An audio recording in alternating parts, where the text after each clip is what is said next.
এই কথা দেখ আপনারা কলজা তত কিসের ভয়লা বসে আছেন এটি? পুঁটি মাছের কলজালে বসছে, মুসলমানদের কলজা হবে পাহাড়ের চাইতে বসে। পরিণতি ভয় পাস না, যদি পরিণতি ভয় পাস তাহলে আমি কিন্তু পিটিয়া সমান করবো একবারে। বিসমিল্লাহির রহমানির রহিম।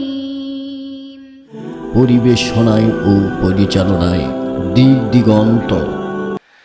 এখন আসেন, আল্লাহ পাক বলছেন শাহরু রমাদান আল্লাযী উনজিলা ফীহিল কোরআন, এই রমজান মাসে আমি কোরআন নাজিল করেছি, হুদাল লিন্নাস, গোটা মানব জাতির জন্য জীবন বিধান। সুবহানাল্লাহ পাঠ করেন। অর্থাৎ এই কোরআনে শুধু মুসলমানদের জীবন বিধান নাই, এ কোরআনে আছে হিন্দুদের জীবন বিধান, বৌদ্ধদের জীবন বিধান, খ্রিস্টানদের জীবন বিধান, ইহুদিদের জীবন বিধান, দুনিয়ার যে কোনো জাতির জন্য এই কোরআনে জীবন বিধান আল্লাহ পাক লুকিয়ে রেখেছেন, এটাকে সন্নিবেশিত করেছেন, এর মধ্যে স্পষ্ট করে দিয়েছেন দুনিয়ার যে কোনো জাতি এখান থেকে তাদের জীবনের বিধান রচনা করতে পারবে। হ্যাঁ বস বস, না ওটাও নানা হয়, বস। সম্মানিত ভাইয়েরা, তাহলে কি বোঝা গেল? এখন এত প্রশ্ন করবেন, হুজুর হিন্দুদের জীবন বিধান কিভাবে এর মধ্যে? আচ্ছা বলেন তো, জেনা করা যাবে না এই বিধান শুধু মুসলমানদের না হিন্দুদেরও? কথা কয় না বারে। জমির আল ঠেলা যাবে না এই বিধান শুধু মুসলমানদের? হিন্দুরা যদি জমির আল ঠেলা শুরু করে তাহলে সমাজে শান্তি থাকবে? ডাকাতি করা যাবে না, সন্ত্রাস করা যাবে না, চাঁদাবাজি করা যাবে না, মায়ের সাথে ভালো ব্যবহার করতে হবে, এই আইনগুলো কি শুধু মুসলমানদের? আমি গোটা কোরআন পড়ে দেখি প্রায় 70% আইন দুনিয়ার সমস্ত মানুষের জন্য। জোরে বলেন সুবহানাল্লাহ। বড়কে সম্মান করো, ছোটকে স্নেহ করো, কথায় কথায় মিথ্যা কথা বলো না, শপথ অযথাই করো না, এটা কি শুধু মুসলমানদের জন্য? তাহলে কি বোঝা গেল যে এই বিধানগুলো সমস্ত মানুষের জন্য, সমস্ত মানুষের জন্য। অসংখ্য বিধান। চুরি করলে হাত কেটে দাও, হিন্দুর বাড়িতে চুরি করছে, হাত কাটা লাগবে কিনা? যেরকম লাগবে কিনা? সুতরাং এই যে চুরি করলে হাত কেটে দাও, জেনা করলে তাকে পাথর মারো, এরা সবকিছু দুনিয়ার সব মানুষের জন্য। যেরকম কার জন্য? ইসলামের রাষ্ট্র কায়েম হলে কোনো হিন্দু যদি জেনা ব্যভিচার করে ধরা পড়ে, প্রমাণ যদি হয়, তাকেও কিন্তু পাথর মেরেই হত্যা করা হবে।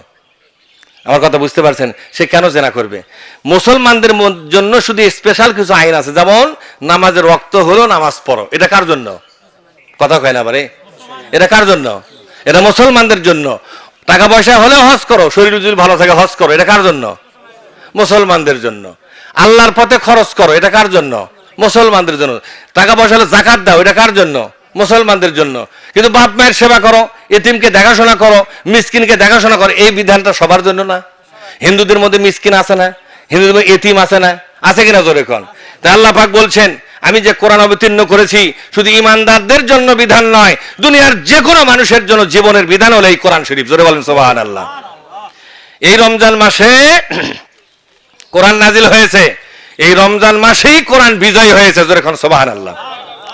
যেমন রমজান মাসে 27 তারিখে রাতের বেলা শোবে সাদেকের সময়, অর্থাৎ লাইলাতুল কদর রাত, এই কদর রাতের শেষ অংশে আল্লাহ তাআলা জিবরিল ফেরেশতার মাধ্যমে এ কোরআন অবতীর্ণ করেন। প্রথম 5 আয়াত, ইকরা বিসমি রাব্বিকাল্লাযী খালাক খলাকাল ইনসানা মিন আলাক ইকরা ওয়া রাব্বুকাল আকরাম আল্লাযী আল্লামা বিল কলম আল্লামাল ইনসানা মা লাম ইয়ালাম। এই 5টা আয়াত দিয়ে কোরআন আসা শুরু হয় এবং নবী যে নবী আমাদের, এই আয়াতের মাধ্যমে তিনি প্রমাণিত হয়ে যান যে তিনি আল্লাহর পক্ষ থেকে বিশ্ববাসীর জন্য আখেরি জামানার পয়গম্বর হিসেবে নির্বাচিত হয়েছেন। জোরে বলেন সুবহানাল্লাহ।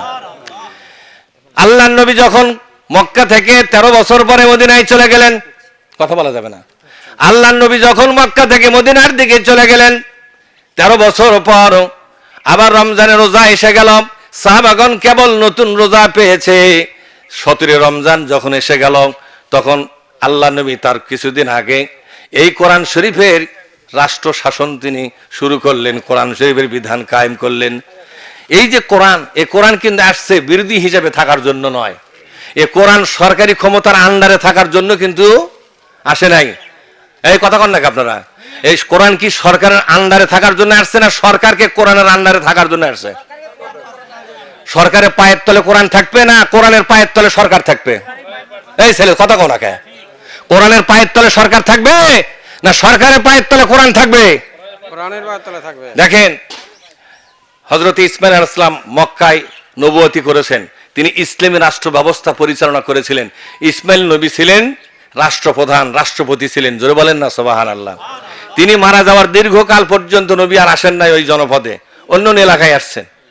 এই জনপদের লোকেরা ধীরে ধীরে ধীরে ধীরে ইসলামটা ভুলে যায়। ভুলে যাওয়ার পরে কি হয় জানেন? সর্বনাশটা কি হয়? ইসমাঈল নবীর সময় ধর্ম এবং রাজনীতি এক ছিল।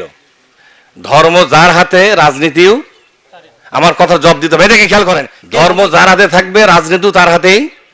এটা ছিল ইসমাঈল নবীর সময়। জোরে কোন কার সময়? ইব্রাহিম আলাইহিস সালামের সময় ধর্ম ছিল ইব্রাহিম আলাইহিস সালামের সময়, রাষ্ট্র ক্ষমতাও ছিল তার হাতে। পরবর্তী সময় হযরতে সুলাইমান আলাইহিস সালাম, ধর্ম যার হাতে রাষ্ট্র তার হাতে। দাউদ আলাইহিস সালাম, ধর্ম দাউদ আলাইহিস সালামের হাতে, রাষ্ট্র দাউদ আলাইহিস সালামের হাতে, ঠিক না? আচ্ছা, এটা ভেঙে গেল ইসমাঈল নবীর পরে, এটা ভেঙে গেল, ধর্ম গেল ওই পণ্ডিত আর পুরোহিতদের হাতে। এরপরে আপনার কি বলা হয়, এই ধর্মযাজক, বহিরা, পাদ্রী এদের হাতে চলে গেল। রাষ্ট্র চলে আসলো আবু জেহেল মার্কা নেতাদের হাতে। অর্থাৎ ধর্ম এবং রাজনীতি কি হয়ে গেল? আলাদা হলো। এটা হলো পৃথিবীর সবচেয়ে কুখ্যাত বেদাত। এই বেদাতের কথা এদেশের আহলে হাদিসরা বলেন না, তাবলীগের ভাইয়েরা বলেন না, ফুরফুরা শরীফের ভাইয়েরা বলেন না, আওয়ামী লীগের ভাইয়েরা বলেন না, বিএনপির ভাইয়েরা বলেন না, জাতীয় পার্টির ভাইয়েরা বলেন না, বাংলাদেশে কেউ বলেন না যে ধর্ম এবং রাজনীতি আলাদা হওয়া এটা হচ্ছে পৃথিবীর সবচেয়ে নিকৃষ্ট বেদাত। পৃথিবীর নিকৃষ্ট কি বেদাত? আমার কথা বুঝতে পারছেন সম্মানিত ভাইয়েরা? এই বেদাতটা তখন চালু ছিল। বিশ্বনবী যখন মদিনায় গেলেন, প্রথম আগে বেদাতের কলিজার উপরে পা রেখে এই বেদাতটাকে মদিনার থেকে বিদায় করে দিয়া ধর্ম এবং রাজনীতি এক হাতে নিলেন। জোরে বলেন না সুবহানাল্লাহ। কয় হাতে নিলেন? কথা কন না আপনারা। বিশ্বনবীর সময় রাষ্ট্র শাসন করছে কে? বিশ্বনবীর সময় মদিনাতে রাষ্ট্র শাসন কে করছে? নবী মুহাম্মদ সাল্লাল্লাহু আলাইহি ওয়াসাল্লাম। ধর্মীয় বিষয়গুলো কে দেখছে? আমার কথা বুঝেননি? একদিকে তিনি মদিনার রাষ্ট্রপতি, আর একদিকে তিনি মদিনার মসজিদের বড় খতিব। একদিকে তিনি সেনাপতি, আর একদিকে তিনি মসলা বোর্ডের চেয়ারম্যান, মসলা মাসাইল বোর্ডের চেয়ারম্যান। কথা কি বুঝতে পারছেন আপনারা? তাহলে ধর্ম এবং রাজনীতি তিনি আবার হাতে নিলেন। বেদাতটা দূর হলো। বলেন তো, বাংলাদেশে ধর্ম যার হাতে, রাজনীতি কি তার হাতে আছে? কথা কয় না বারে। বা রাজনীতি যার হাতে আছে, ধর্ম কি তার হাতে আছে? এদেশেও কিন্তু ধর্ম আর রাজনীতি পৃথক হয়ে গেছে। এবং শুধু পৃথকই নয়, এই রাজনীতি যারা করেন বাংলাদেশে, এই প্রতাপশালী নেতারা, তারা বলে ধর্ম এক জিনিস, রাজনীতি আর এক জিনিস। এটা হচ্ছে মুসলমানদের সাথে ধর্ম নিয়ে খেলা করতেছে তারা। আল্লাহ পাক বলছেন, ইয়া আইয়ুহাল্লাযিনা আমানু দুখুলু ফিস সিলমি কাফা, এই ইমানদারেরা ইসলামে তুমি পরিপূর্ণভাবে প্রবেশ করো। যে বিধানগুলো দেওয়া হয়েছে প্রত্যেকটা বিধানকে তোমাকে কবুল করতে হবে। রাজনৈতিক বিধান দান করেছেন কে? জোরে বলেন না কে? আল্লাহ বলছেন, লিতাহাকুমা বাইনান নাস বিমা আরাকাল্লাহ। জোরে বলেন না সুবহানাল্লাহ। লিতাহাকুমা বাইনান নাস বিমা আরাকাল্লাহ। হে রাসূল, মানুষের মধ্যে শাসন চালাও। আল্লাহ তোমাকে যেভাবে শাসন করতে দেখায় দিয়েছে ওইভাবে কোরআনের পথ ধরে, কোরআন দিয়া তুমি জনগণের মধ্যে শাসন কার্য চালাও। জোরে বলেন না সুবহানাল্লাহ। ধর্ম রাজনীতি আলাদা করে যারা দেশ শাসন করবে তাদেরকে আল্লাহ পাক কাফের বলে ঘোষণা করেছে। যতই দাগবাজি করুক, আল্লাহর কোরআনের আয়াতকে সে বাতিল করতে পারবে না। কথা ঠিক না? ঠিক। ক্ষমতা দিয়ে মেলা কিছু করতে পারো, কিন্তু নেতা রে, তুমি যখন মারা যাবা, আজকের দাঁতবাজির জবাব কিন্তু ফেরেশতার মাধ্যমে তোমার উপর শুরু হবে। কথা কন না একেবারে। আল্লাহ বলছেন সূরা আল মায়েদা 3 জায়গায় বলছেন, ওয়ামান লাম ইয়াহকুম বিমা আনজালাল্লাহু ফাউলাইকা হুমুল কাফিরুন। আল্লাহর কোরআন দিয়া যারা দেশ শাসন করবে না তারা হলো জালেম। তারা কি? তারা কি? দেশ শাসন কি চৌকিদাররা করে? কোন মসজিদের ইমামরা করে দেশ শাসন? কে করে? এদেশের এমপি মন্ত্রীরা, ঠিক না? এই কথা বলেন আপনারা। কলজা তত কিসের ভয়লা বসে আছে নাকি? পুঁটি মাছের কলজারে বলছে, মুসলমানদের কলজা হবে পাহাড়ের চাইতে বড়। এই কথা বলেন না। আমার কলজা দেখছেন? আমার দেহের চাইতে আমার কলজাই বড়। তা নাহলে এই কথাগুলো আমি বলতে পারতাম না, কথা ঠিক না? কারণ পিছনে আমার পরিণতির কোনো ভয় নাই, পরিণতিকে আমরা ভয় পাই না, কারণ আল্লাহ নিষেধ করছে পরিণতিকে ভয় পাস না।